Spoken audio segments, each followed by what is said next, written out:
Assalamualaikum warahmatullahi wabarakatuh. Bertemu kembali dengan saya, Pak Gesit. Hari ini kita akan belajar materi puisi.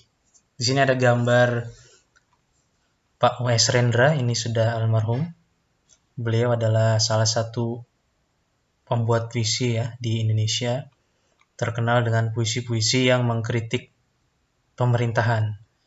Nah, kalau ini adalah almarhum juga baru saja meninggal, Pak Sapardi Djoko Damono. Beliau ini terkenal dengan puisi-puisinya yang lembut, yang romantis. Langsung saja kita masuk ke halaman berikutnya. Jadi apa sih puisi? Puisi itu adalah karya sastra. Jadi karya sastra itu adalah karya seni yang bahan utamanya adalah tulisan. Kalau karya seni lukis itu bahan utamanya adalah lukisan. Kalau seni patung itu adalah patung ya. Kalau seni sastra itu adalah karya seni yang bahan utamanya adalah tulisan. Jadi puisi itu adalah karya sastra yang tidak menggunakan paragraf. Penulisan puisi itu menggunakan bait, bukan paragraf, melainkan bait.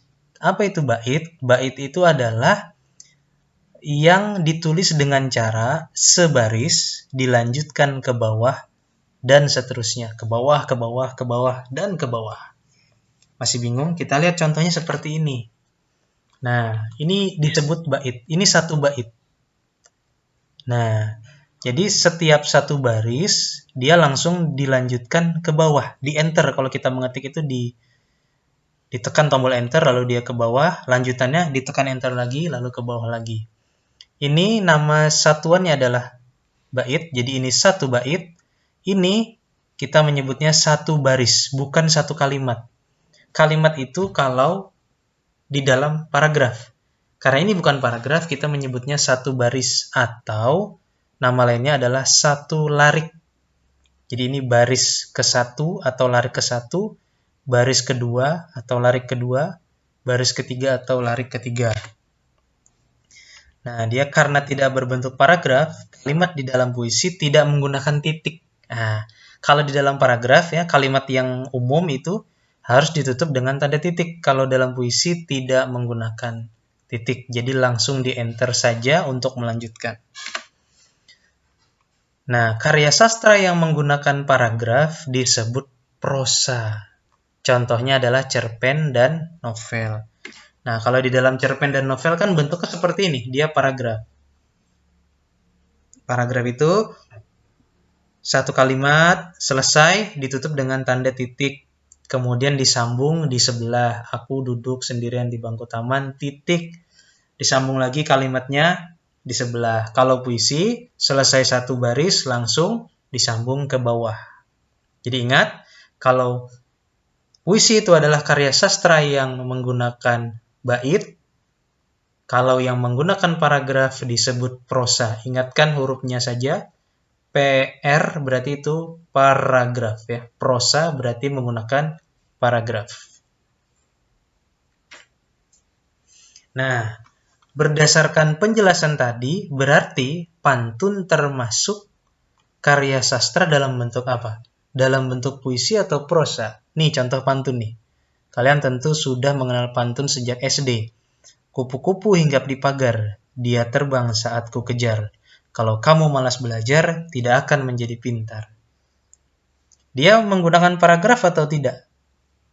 Tidak ya, pantun tidak menggunakan paragraf. Pantun menggunakan bait, karena setiap satu baris selesai, langsung dilanjutkan, di-enter ke bawah. Berarti dia termasuk dalam bentuk puisi. Ya, jadi pantun itu adalah puisi, tapi dia puisi lama, puisi zaman dulu. Kalau puisi yang kita pelajari sekarang adalah puisi modern. Nah, pantun tergolong puisi lama yang merupakan kebudayaan orang Melayu zaman dulu. Dulu ya, bahasa Indonesia itu kan belum ada di zaman-zaman kerajaan.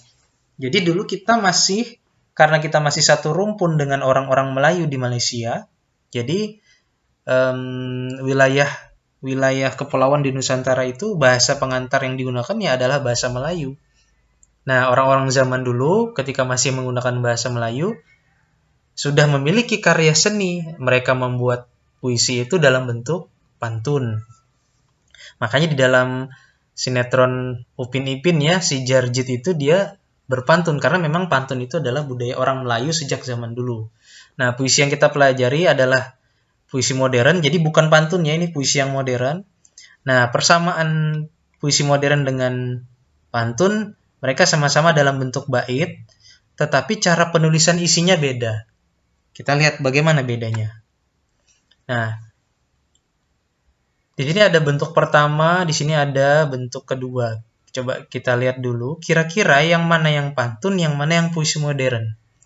Kupu-kupu hinggap di pagar, dia terbang saat ku kejar. Kalau kamu malas belajar, tidak akan menjadi pintar. Tugas guru tidak hanya mengajar, tetapi juga menatar, agar siswa tak kurang ajar, serta pandai menggunakan nalar.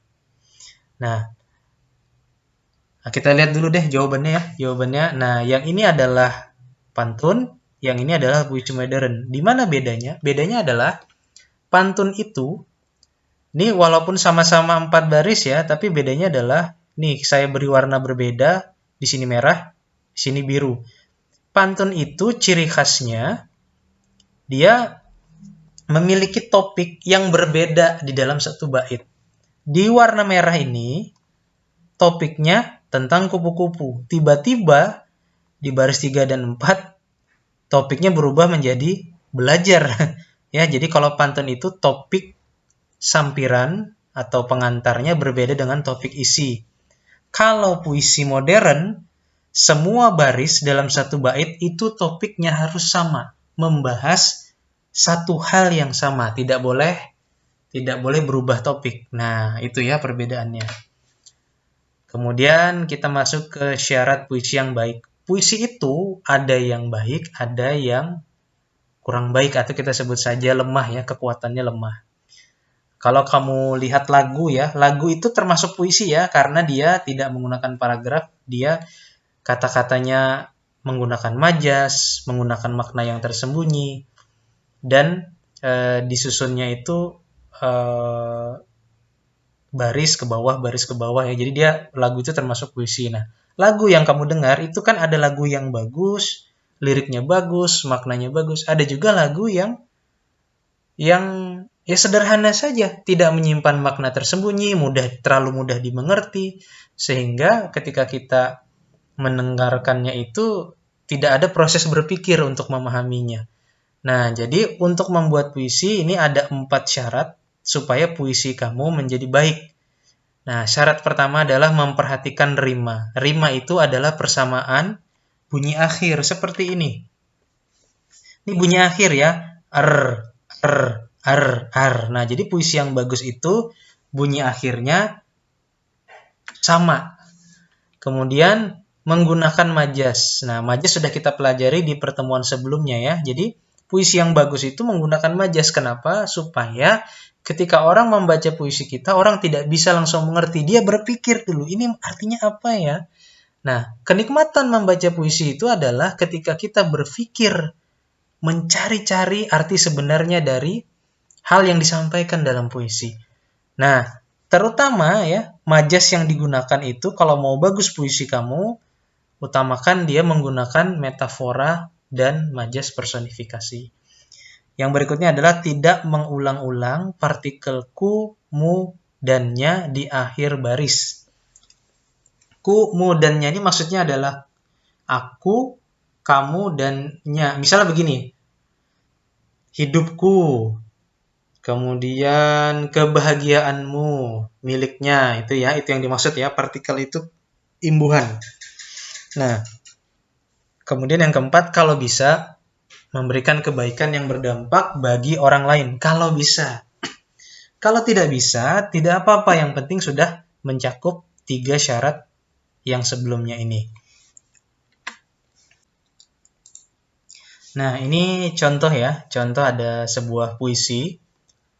Ibu, kau selalu melindungiku, ku di sini maksudnya adalah aku, kau selalu membelaku, ku di sini juga maksudnya aku, dengan kasihmu, nah ini kamu, dengan raga dan jiwamu, ini kamu. Dia berarti mengulang-ulang ya, ada akunya di sini diulang, dan mu yang kamunya ini juga diulang. Nah, secara teori, memang pesannya bagus, tapi rasa penulisannya jadi kurang kuat, jadi lemah. Kenapa? Karena terlalu banyak mengulang-ulang partikel yang sama. Jadi terkesan puisi kita ini tidak mikir gitu. Nah, jadi ini kita nyatakan kurang bagus ya. Walaupun secara pesannya bagus tentang rasa terima kasih kita kepada ibu. Nah, bagaimana caranya untuk membuat puisi ini menjadi lebih bagus? Kita ganti kata-kata di bagian akhirnya menjadi seperti ini. Ini topiknya sama tentang ibu juga, tapi kita buat menjadi seperti ini. Semangatmu tak pernah beku untuk membelaku. Ku dan ku yang di sini, ku di sini dan ku di sini itu beda makna ya. Kalau ini ku-nya itu satu kata dengan beku. Kalau ku di sini artinya aku ya. Partikel ku yang artinya memang aku. Jadi kan beda arti tuh beku dan aku. Kau relakan raga dan jiwamu. Nah, mu di sini artinya kamu. Lalu supaya u lagi, kita cari kata lain yang memang ujungnya u. Agar aku menjadi orang bermutu. Semangatmu tak pernah beku untuk membelaku. Kau relakan raga dan jiwamu agar aku menjadi orang bermutu. Di bagian akhirnya, tidak ada kata-kata yang terulang. Ini membuat puisi ini menjadi lebih bagus. Karena puisi ini memberikan kesan bahwa kita benar-benar berpikir untuk mencari kata-kata yang berbeda, tetapi bunyinya bisa sama di bagian akhir. Kemudian, nah ini adalah contoh puisi ya buatan Bapak. Jadi berdasarkan yang Bapak jelaskan di bagian awal tadi bahwa ini adalah satu bait, ini juga satu bait, berarti puisi ini memiliki dua bait ya, ini bait pertama, ini bait kedua. Nah, nanti kalau misalnya ada soal ulangan, misalnya begini soal ulangannya.